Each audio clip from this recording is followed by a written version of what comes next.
আমাদেরকে যথেষ্ট সময় দেওয়া হয় নাই। আমরা যারা নতুন এবার বিসিএস লিখিত পরীক্ষা দেব তারা আমাদের এই যে সময়টা 2 মাসে কখনোই একটা সিলেবাস কমপ্লিট হয় না। তারা জানে কিনা আমার জানা নেই।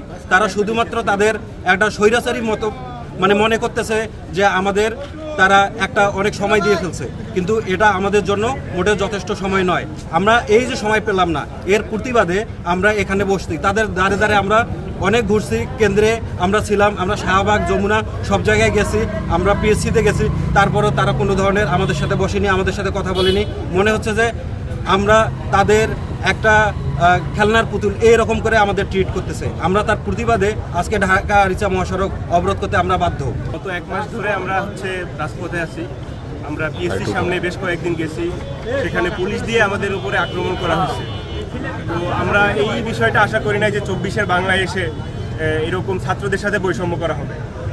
আর পিএসসি আমাদের যে পিলি রেজাল্টটা দিয়েছে তারপরে রিটেনের জন্য আমাদের সময় ছিল মাত্র 2 মাস। তার মাঝখানে আবার আরেকটা বিসিএস নেওয়া হয়েছে রোডম্যাপের নামে। এই রোডম্যাপে কিন্তু এই বিসিএসটা ছিল না, স্পেশাল বিসিএস। সেখানে আমরা আবার প্রায় 2 মাসের মতো সময় গেছে, 2 মাস না সরি 20-21 দিনের মতো সময় গেছে। তো আলটিমেটলি আমরা সময় পাইছি প্রায় 40 দিনের মতো। তো আমাদের যে 900 মার্কের সিলেবাস, সাথে আরও 200 মার্কের যে আমাদের সাবজেক্টিভ আছে, সেখানে আসলে এই 40 দিনে প্রিভিয়াস ইয়ার্স কোশ্চেনগুলো রিডিং করেই শেষ করা সম্ভব না। তো আমরা এই জন্য এখানে আসছি, যে বাধ্য হয়ে এখানে আসছি। আমরা দেশের মানুষের কাছে, যাত্রীদের কাছে আমরা দুঃখিত, আন্তরিকভাবে দুঃখিত যে তাদের জনদুর্ভোগ হইতেছে। তো এর জন্য আমরা দুঃখিত, কিন্তু আমরা আসলে বাধ্য হয়ে এখানে আসছি।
Oh.